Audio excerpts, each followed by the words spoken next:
আসসালামু আলাইকুম, স্বাগত জানাচ্ছি। আমি মোহাম্মদ সানোয়ার হোসেন। আজকে আমি দেখাবো শিলংয়ের পথে যেতে যেতে প্রথমে আমরা তামাবিল ইমিগ্রেশন পুলিশ চেকপোস্ট অপেক্ষা করছি। দীর্ঘ লম্বা লাইন, রৌদ্রোজ্জ্বল আবহাওয়া এবং অনেক মানুষ শিলং যাওয়ার জন্য দাঁড়িয়ে আছে। আমরা তামিলের কাজ শেষ করে বর্ডার ক্রস করে আমরা ইন্ডিয়ান ইমিগ্রেশন সেন্টার দিকে যাচ্ছি। ইমিগ্রেশনের কাজ হওয়ার পর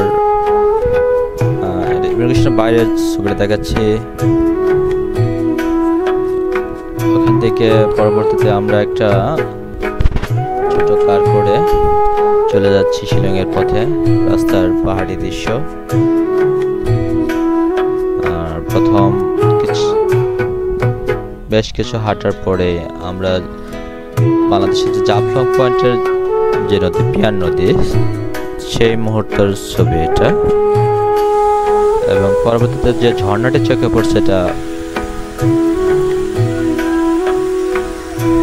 আমাদের এই ঝর্ণাটি চোখে পড়বে উমকেরাম ঝর্ণা।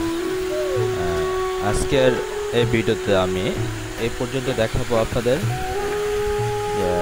প্রথম অবস্থায় আমরা তামিল বর্ডার ক্রস করার পর ইন্ডিয়ান ইমিগ্রেশনের কাজটি শেষ করার পরবর্তীতে একটা প্রাইভেট কার নিয়ে রাস্তা যেতে যেতে প্রথম যে ঝর্ণাটি পড়বে সেটা হচ্ছে উমকেরাম ঝর্ণা।